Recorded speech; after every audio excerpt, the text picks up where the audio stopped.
층간소음 보복 상품이라고 하는 것이 있습니다. 여러분 들어보셨는지 모르겠습니다. 천장에 부착하는 스피커 모양의 기구입니다. 보통 아파트에서 우리가 살 때 윗집의 소음이 아랫집으로 전달될 때가 있습니다. 그러면 윗집 아랫집 갈등이 생기는데 아무리 올라가서 얘기를 해도 반응이 없으면 이 층간소음 보복 상품이란 거를 사가지고 틀어라 뭐 이런 걸 봤어요. 뭔가 하면 천정에다가 스피커 모양 이렇게 붙입니다. 붙이면 이래서 전원을 넣으면 시끄러운 음악 소리가 이제 윗집으로 올라가는 겁니다. 아랫집에서. 또 생활 소음 같은 거 위층으로 전달되도록 만드는 겁니다. 이 층간 소음 갈등 문제가 워낙 심각해서 심지어 윗집 아랫집 간에 살인사건으로 번지는 경우도 종종 있는 것을 신문에서 보았습니다. 맹구가 새벽 4시에 전화소리 때문에 잠이 깼답니다. 이 전화를 건 사람이 누군가 했더니 옆집 사람인데 윗집 사람인데 당신네 개가 짖는 소리 때문에 한잠도 못 자겠소. 그래서 맹구가 전화해줘서 고맙다고 인사하고 전화를 끊었습니다. 다음날 새벽 4시에 그 사람 집으로 맹구가 다시 전화를 걸었습니다. 곤히 잘 자고 있는 사람 깨워놓은 다음에 이렇게 말했습니다. 우리 집엔 개 없어 임마 이랬답니다. 보복한 거죠. 오죽하면 층간소음 보복 상품이라는 게 등장을 했을까 이런 생각도 듭니다. 그러나 보복은 보복을 낳을 뿐이고 우리가 사는 세상을 지옥으로 만들 뿐입니다. 제가 사는 아파트 우리 집 윗집에 아이가 4명입니다. 아이가 4명이에요. 딸 하나 아들 셋인데 또 아들 둘은 또 쌍둥이에요. 얼마나 쿵쾅거리고 뛰는지 몰라요. 또 윗집 그 부부가 다른 교회를 다니시는데 성가대 하시는가 봐요. 그래서 토요일에는 또 성가 연습하세요. 집에서. 딸내미가 또 이제 음악 지망생이라 가지고 노래를 잘해요. 아마 엄마 아빠 목청을 물려받은 모양이에요. 또 딸내미가 또 한 번씩 또 이렇게 하거든요. 다 들려요. 그런데 윗집하고 잘 지냅니다. 그 아이들이 얼마나 인사성이 밝은지 남자아이들이 와서 인사하고 그러면 또 머리도 쓰다듬어 주고 윗집 아랫집 음식도 나눠 먹고 그러거든요. 또 위에 또 교회 다니시는 신실한 집사님들이고 하니까 위에서 뛰어도 아무렇지도 않아요. 그거 뭐 거슬릴 수도 있는데 또 이러면 성가 연습하시나 보다. 또 딸내미가 이러면 목소리 참 좋네. 그러고 넘어가니 되더라고요. 왜 그렇게 윗집 아랫집 좀 시끄러울 수도 있죠. 공동생활하는데 왜 이렇게 우리가 신경 날카롭게 그럴까? 우리 마음에 여유가 없어서 그런 것 같아요. 마음에 여유가 없어서. 우리 마음에 사랑이 가득하면 좀 시끄러워도 우리도 애 있어 뛰는데 윗집에서도 그럴 수 있겠지. 이렇게 넘어갈 수 있을 것 같은데 우리 사는 게 너무 힘들고 내가 마음에 여유가 없으니까 조금만 시끄럽게 들려도 신경이 바짝 서가지고 조용히 안 해 이러고 우리 집에서 안 그랬어 옆집에서 그랬나 보지 또 그러고 이래가지고 살인까지 난다 하는 겁니다. 어렸을 때 성탄절 전날 되면 교회에서 밤을 새면서 친구들하고 놀았던 기억이 납니다. 친구들하고 곧잘 게임도 하고 그랬는데 게임 내용은 잘 기억이 안 나는데 그 벌칙이 재밌었던 것 같아요. 손목 때리기 이런 거. 여러분 해보셨어요? 손목 때리기. 우리나라 사람들이 이렇게 때리는 걸 좋아하는지 모르겠어요. 때리는데 처음에는 게임이 재밌어서 하는데 이제 때리는 거 손목이 그냥 벌게 가지고 부을 정도로 때리고 어떤 사람 얘기 들어보니까 뺨 때리기도 했다는데 성탄절 전날에 무슨 뺨 때리기를 해가지고 서로 싸우고 사람이 태어날 때부터 악한 게 틀림없습니다. 다른 사람 때리면서 즐거워하니까 말이죠. 보복 문화가 익숙하다 하는 겁니다. 보복 문화가. 오늘 우리에게 주시는 하나님의 말씀은 우리 그리스도인들이 삶을 살아갈 때 가져야 하는 태도에 대해서 교훈하고 있습니다. 잘 아는 말씀입니다. 우리 주님께서 우리에게 원수를 사랑하라 이렇게 말씀하시고, 너가 대접받고 싶은 대로 다른 사람 대접하라 이렇게 말씀하시고, 비판하거나 정죄하지 말고 용서하고, 또 너가 먼저 베풀라 이렇게 말씀을 하셨습니다. 오늘 말씀 안에 들어있는 교훈을 나누어 보고자 합니다. 첫 번째로 이 말씀은 하나님의 명령이다 하는 겁니다. 한번 따라해 보겠습니다. 이 말씀은 하나님의 명령입니다. 너희 원수를 사랑하고 너를 미워하는 자에게까지 좋게 대해주고, 오른뺨을 치면 왼뺨을 돌려대고, 남에게 대접받고 싶은 대로 남을 대접하고, 정죄하거나 비판하지 말고 먼저 용서하고 베풀라. 이 말씀 너무 어려워서 못 지킵니다. 이상적인 말씀, 그냥 성경에 있는 말씀이니까 그냥 내가 그런 줄 알고 넘어갑니다. 스킵. 넘어갑니다. 난 못 지킵니다. 그냥 이상적인 말씀이죠. 이러라고 주신 말씀이 아니라 하는 겁니다. 이건 하나님의 명령입니다. 지키라고 주신 명령이다 하는 겁니다. 또 지킬 수 있도록 우리에게 힘 주신다 그랬습니다. 이상적인 말씀이니까, 우리 못 지키니까 그냥 넘어가라고 주신 말씀이 아니고, 너희는 지켜야 하고 지킬 수 있는 힘도 줄 것이고, 이거 지키면 내가 복 주시겠다 하신 말씀이라 하는 겁니다. 그러니까 우리는 이 말씀을 지키고 살아야 합니다. 우리 신명기 6장 24절 한번 찾아보겠습니다.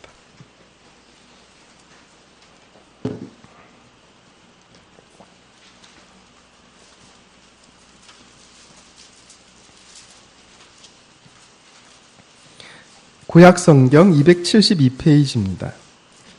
신명기 6장 24절.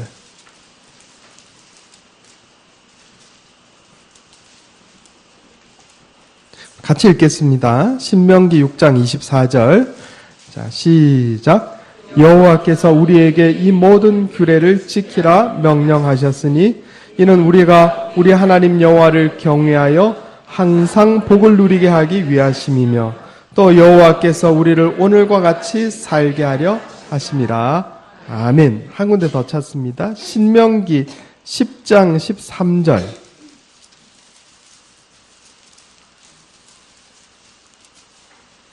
신명기 10장 13절. 자, 시작. 내가 오늘 내 행복을 위하여 내게 명하는 여호와의 명령과 규례를 지킬 것이 아니냐. 아멘. 하나님께서 우리에게 교훈을 주시고 계명을 주시고 명령을 주신 것은 우리가 항상 복을 누리며 살게 하시려고 주신 겁니다. 신명기 10장 13절에 내가 오늘 너의 행복을 위하여 너에게 명하는 여호와의 명령과 규례를 지킬 것이 아니냐 그랬습니다. 하나님 말씀 지키고 사는 게 우리에게 복이 된다는 거예요. 그러니까 오늘 하나님이 우리에게 주신 말씀, 너의 원수를 사랑하고 너를 미워하는 사람에게까지 잘 대해주고, 오른뺨을 치면 왼뺨을 돌려대고, 너가 대접받고 싶은 대로 다른 사람 대접하고, 비판하거나 정죄하지 말고 용서하고 먼저 베풀라 하는 이 말씀을 우리가 지키고 살면 그게 우리 인생의 복이 되고 행복이 된다, 이렇게 말씀하는 겁니다. 원수나 나를 미워하는 사람이 먼데 있는 게 아닙니다. 가족 중에 있고 친척 중에 있고 윗집 아랫집 옆집에 원수가 있기 마련입니다. 우리나라도 그렇잖아요. 이북하고 원수처럼 지내지요. 일본하고 원수처럼 지냅니다. 가까이 있으니까 갈등할 일도 있고 가까이 있으니까 싸울 일도 있고 그런 겁니다. 그러나 이처럼 갈등이 있기 마련이고 싸움과 미움이 있을지라도 그런 상황을 보복으로 악화시키지 말고 선하게 대함으로써, 그저 저 사람 나 미워해도 나는 선하게 대하고, 그저 저 사람 나에게 해를 끼쳐도 나는 보복하지 않고, 이렇게 살면 하나님이 내게 복을 주시겠다, 이렇게 말씀하고 계신 겁니다. 두 번째로 내 눈에 들보를 먼저 빼야 합니다. 따라해 보겠습니다. 내 눈에 들보를 먼저 빼야 합니다. 모간 블레이즈라고 하는 사람이 쓴 글에 이런 내용이 있습니다. 나는 치명적인 타격을 가할 수 있는 힘과 기술이 있다. 나는 상대방을 죽이지 않고도 승리할 수 있다. 나는 가정과 국가, 그리고 어떤 조직도 파괴할 수 있고 수많은 사람을 파멸시킬 수 있다. 나는 바람의 날개를 타고 여행한다. 아무리 순결한 사람이라도 내게는 무력하고 아무리 깨끗한 사람이라도 내게는 더럽다. 나는 바다보다 더 많은 노예를 거느리고 있고 나는 결코 망각하지 않으며 결코 용서하지 않는다. 나의 이름은 비난이다. 그랬습니다. 비난. 내가 무책임하게 내뱉은 비난 한마디 또 험담 한마디가 살인의 무기가 될 수 있음을 우리가 기억해야 하겠습니다. 제가 읽은 책에 이런 내용이 기록되어 있는 것을 봤습니다. 비난과 험담은 세 사람을 죽인답니다. 세 사람. 그 말을 하는 사람을 죽이고 그 말의 대상이 된 사람을 죽이고 또 그 말을 듣는 사람, 세 사람을 죽인다 그랬어요. 우리 주님 예수님께서는 형제 눈 속에 있는 티를 비판하기 전에 먼저 내 눈에 들보를 빼라 이렇게 말씀하셨습니다. 마태복음 7장 3절에 어찌하여 형제 눈 속에 있는 티는 보고 너 눈 속에 있는 들보는 깨닫지 못하느냐. 보라 내 눈 속에 들보가 있는데 어찌하여 형제에게 말하기를 나로 내 눈 속에 있는 티를 빼라 하라 하겠느냐. 외식하는 자여 먼저 내 눈 속에서 들보를 빼어라. 그 후에야 밝히 보고 형제 눈 속에서 티를 빼리라 이렇게 말씀하셨어요. 우리 하나님께서는 우리 죄를 용서하시고 또 용납하셨습니다. 성경 한 군데 더 찾아보겠습니다. 시편 103편 8절입니다.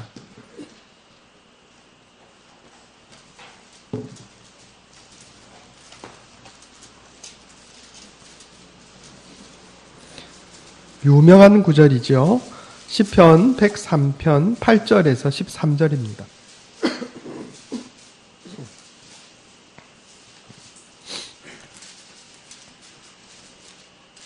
구약성경 877페이지입니다. 시편 103편 8절에서 13절을 제가 봉독하겠습니다. 여호와는 긍휼이 많으시고 은혜로우시며 노하기를 더디하시고 인자하심이 풍부하시도다. 자주 경책하지 아니하시며 노를 영원히 품지 아니하시리로다. 우리의 죄를 따라 우리를 처벌하지는 아니하시며 우리의 죄악을 따라 우리에게 그대로 갚지는 아니하셨으니 이는 하늘이 땅에서 높음같이 그를 경외하는 자에게 그의 인자하심이 크심이로다. 동이 서에서 먼 것 같이 우리의 죄과를 우리에게서 멀리 옮기셨으며 아버지가 자식을 긍휼히 여김같이 여호와께서는 자기를 경외하는 자를 긍휼히 여기시나니. 아멘. 우리가 지은 죄를 하나님께서 예수님의 십자가로 다 용서해 주셨어요. 그러므로 우리는 용서받은 자입니다. 그러므로 누군가 우리에게 잘못해도 우리 용서할 수밖에 없어요. 그런데 하나님께서 때때로 우리의 잘못에 대해서 매를 들어 때리실 때가 있어요. 이걸 경책이라고 이렇게 표현하는데, 그런데 하나님께서 우리를 경책하시는 것도 우리 죄를 깨닫게 하시려고 경책하시는 거거든요. 그러니까 우리가 죄 지은 만큼 처벌하시는 게 아니고, 죄는 100만큼 지었는데 매를 때리시는 거는 10이나 20밖에 안 때리신다고요. 지금 여기 시편 103편 8절에서 13절이 바로 그 말씀입니다. 시편 103편 10절에 우리의 죄를 따라 우리를 처벌하지는 아니하시며 우리의 죄악을 따라 우리에게 그대로 갚지는 아니하셨으니 그랬습니다. 우리 죄를요 용서해 주시기 위해서 당신의 외아들을 이 땅에 보내셔서 십자가에 죽게까지 하셔서 우리를 용서하신 것뿐만이 아니고 우리가 잘못한 것에 대해서 그것을 깨닫게 해주시려고 때때로 매를 드실 때에도 죄 지은 만큼 매를 때리시는 게 아니고 줄여가지고 매를 때리신다 하는 거예요. 하나님께서 우리를 이렇게 선대하시는데, 선하게 대하시는데 우리 역시 우리의 이웃에게 그렇게 해야 한다 하는 겁니다. 성서 주석가 벵겔은 명확한 지식과 사랑과 필요가 없이는 비판하지 말라 이렇게 말했습니다. 유대인 랍비 힐렐은 내가 그 사람의 입장에 처하기까지 그를 비판하지 말라 이렇게 말했습니다. 우찌무라 간조 선생은 사람 하나를 알려면 인류 전체의 역사를 다 알지 않으면 안 되는 것이다 그랬습니다. 잘못하는 것 같고 내가 비판할 만하고 험담할 만하고 악한 것 같아도 그 사람 사정을 내가 알다 보면 그 사람 입장에 처해 보면 또 그 사람에 대한 명확한 지식과 사랑과 필요를 찾아보면 비판할 거리가 없어진다 하는 말씀입니다. 우리를 판단하실 분은 오직 하나님 한 분뿐이시요 우리는 서로 비판하거나 험담할 그런 권리가 없다 하는 말씀입니다. 세 번째로 양보와 용서가 삶을 아름답게 합니다. 따라해 보겠습니다. 양보와 용서가 삶을 아름답게 합니다. 조선조의 태종은 왕자를 3명을 두었습니다.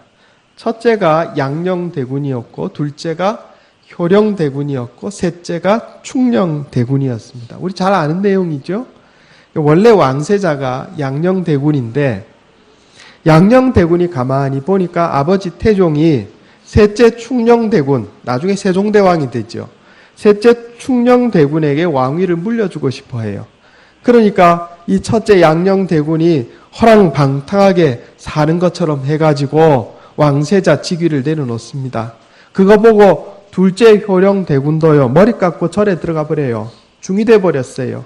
그러니까 왕위가 셋째 충녕대군에게 내려와가지고 그가 세종대왕이 되었습니다. 세종대왕이 우리나라 조선조의 임금이 된 것이 우리 민족의 큰 복이 되었습니다. 보통 왕위를 놓고 형제간에도 피를 흘리고 죽고 죽이고 하는 그런 상황인데 양녕대군과 효령대군이 아름답게 양보한 덕분에 세종대왕 때 와서 나라가 크게 부흥하고 조선의 기틀을 다지게 되었다 하는 겁니다. 이것이 양보의 미덕입니다. 수년 전에 신문에 나왔던 이야기입니다. 전북 익산의 시골 마을에서 농사일로 사남 2녀를 키운 최점내 할머니 이야기입니다. 이 할머니가 중대한 결심을 했습니다. 이 할머니 그동안 남편이 농사 지으면 할머니가 찹쌀하고 고들빼기 머리에 이고 가서 익산역 앞에 행상 놓고 팔아가지고 아들 4명 대학 보내고 서울에 번듯하니 직장 가지고 장가까지 다 보냈습니다. 시골 마을에 명절날 되면 그저 아들들 와가지고 잔치하는 게 옆집의 자랑인데 이 할머니가 내 어린 시절에 시집살이 고통이 심했는데 이 고통 어찌 며느리한테 물려주겠냐고 며느리 휴가 순번제를 만들었다고요. 제가 한번 말씀드린 적이 있는지 모르겠습니다. 며느리 4명인데 자 올해는 첫째 휴가다. 내 친정에 가서 오지 마라. 내년에는 둘째네 휴가다. 그 후년에는 셋째네, 그 다음엔 넷째네 휴가다. 그 며느리 순번 휴가제 만들었다고. 최점내 할머니 어릴 적에는 시집살이 심하게 했다고 합니다. 그런데 이 할머니 하시는 말씀이 못된 거 뭐하러 물려주나? 못된 거 뭐하러 물려주나? 내가 고생했으면 됐지. 내가 고생했으니까 너도 한번 고생해봐라. 이게 보복의 심리라면 못된 거 뭐하러 물려주나? 나 고생하면 됐지. 며느리 순번제 해가지고 며느리들 이렇게 매년 돌아가면서 친정에 보내주니 그 집이 얼마나 화목하겠냐고요. 양보와 용서가 삶을 아름답게 만드는 겁니다. 사회가 유지되려면 공평과 정의가 서 있어야 합니다. 이거는 사회적인 차원에서는 그래요.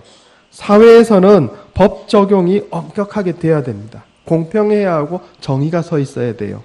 그런데 개인과 개인의 사적인 관계에서는 용서와 양보가 필요한 겁니다. 그래야 우리가 사는 세상이 아름다운 세상이 돼요. 그런데 우리나라 보면 어떤 부분이 이게 거꾸로 돼 있어요. 사회적인 차원에서는 법 질서가 제대로 서 있지 않아서 어떤 사람한테는 법이 대충 적용되고 어떤 사람에게는 많이 적용되고 이러면 안 된다고요. 사회 전체적인 차원에서는 엄격해야 돼요.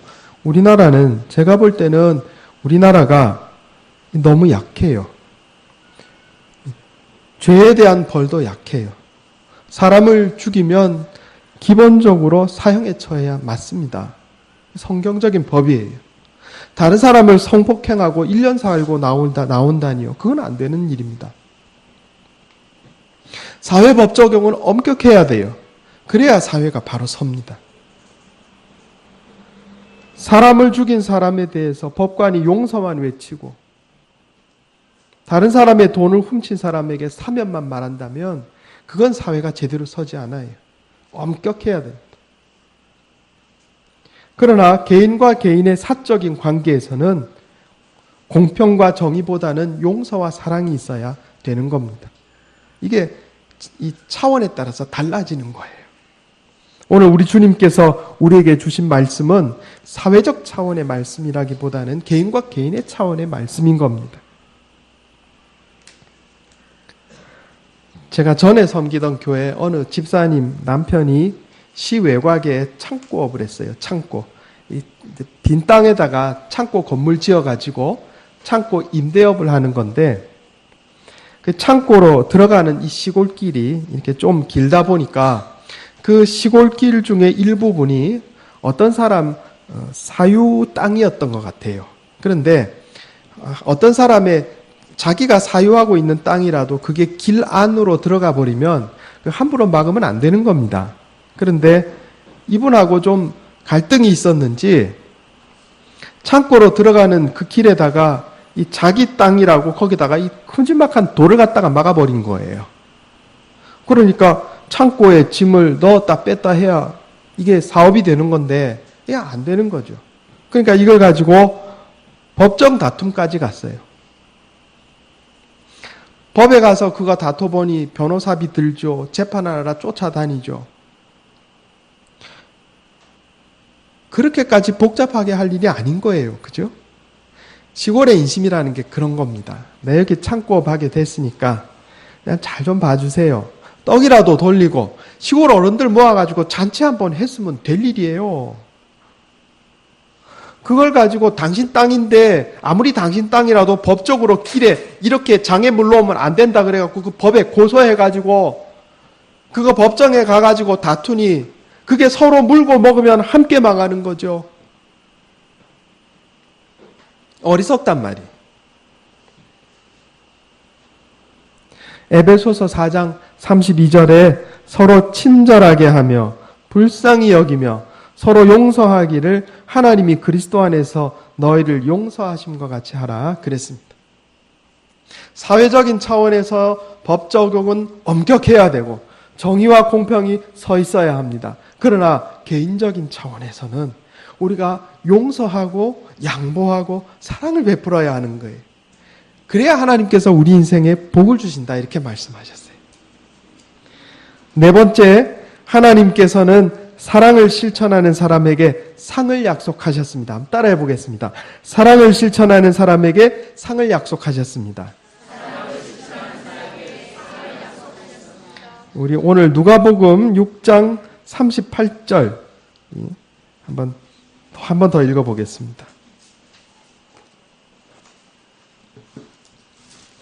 누가복음 6장 38절. 자, 같이 읽겠습니다. 시작. 주라 그리하면 너희에게 줄 것이니 곧 후히 되어 누르고 흔들어 넘치도록 하여 너희에게 안겨주리라. 너희가 헤아리는 그 헤아림으로 너희도 헤아림을 도로받을 것이니라. 아멘. 하나님께서 지금 뭐라고 말씀하시냐면요. 원수를 사랑하고 너를 미워하는 자에게라도 선하게 대하고 내가 대접받고 싶은 대로 대접하고 또 정죄하거나 비판하지 말고 용서하고 내가 먼저 베풀면 하나님께서 복을 주시는데 어떻게 주시냐면요. 여러분 여기 우리 장날 가면 이 곡식 파는 데 가면요. 대박 있지 않습니까? 대박에 곡식 담아줄 때 어떻게 담아줍니까? 주인이 후하면 이게 담고 누르고 흔들어가지고 빈틈없게 한 다음에 그 다음에 거기다가 또 더 부어가지고 이렇게 주잖아요. 지금 그렇게 말씀하는 거예요. 후히 되어가지고 누르고서 흔들어서 넘치도록 해가지고 너희한테 복 주시겠다. 이렇게 말씀하세요. 누구에게? 원수를 사랑하고 나를 미워하는 사람에게라도 선하게 대하고 오른뺨을 치면 왼뺨도 돌려댈 정도로 선하게 대하고 또 내가 대접받고 싶은 대로 다른 사람 먼저 대접하고 비판하지 말고 정죄하지 말고 용서하고 내가 먼저 베풀면 용서하고 양보하면 내가 복을 주는데 누가 복을 줘요? 하나님이 복 주시는데 시장에서 곡식장수가 후한 곡식장수가 대박에 되어주듯이 누르고 흔들어서 넘치도록 올려가지고 그렇게 복을 주시겠다고 하나님이 말씀하셨습니다. 하나님은 시건치 않으세요. 거짓말하는 분이 아니시다고요.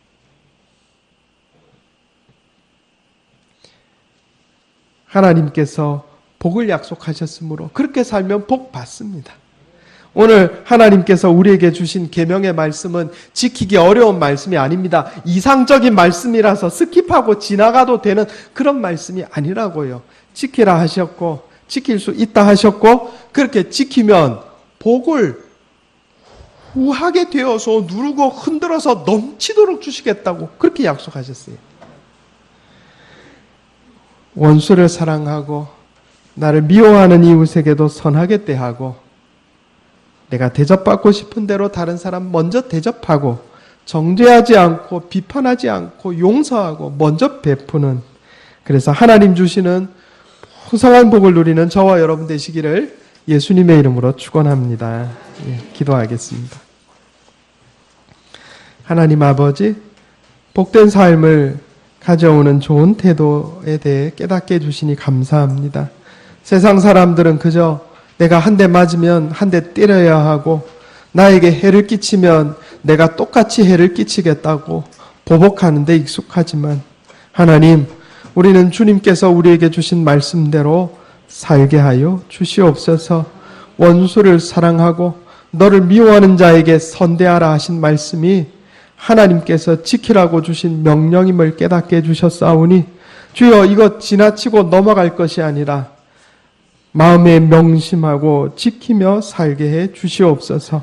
내 눈에 들보를 먼저 빼게 하시고 하나님 뜻대로 양보하고 용서하는 삶을 살아서 하나님 우리에게 약속하신 대로 후하게 되어서 흔들어 넘치도록 주시는 놀라운 복을 누리는 인생 되게 하여 주시옵소서. 이것이 내 힘과 능력만으로 되지 않음을 고백하오니 말씀으로 날마다 깨우쳐 주시고 성령으로 인도하여 주시옵소서. 우리 주 예수님의 이름으로 간절히 기도하옵나이다. 아멘.